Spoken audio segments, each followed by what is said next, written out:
11 সালের আগে যারা এখানে কিছু করেনি তাদেরকে নন্দীগ্রাম তো গ্রহণ করবেন।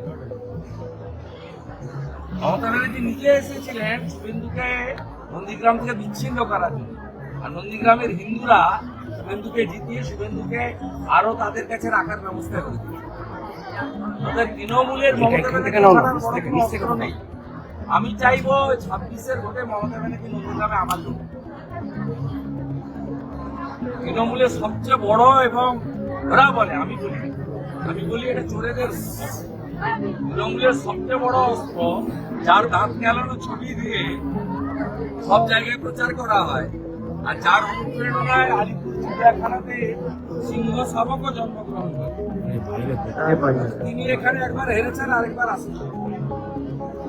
আমি 1956 সঙ্গে আরেকটা শূন্য লাগিয়ে 20,000 ভোটে হারাই।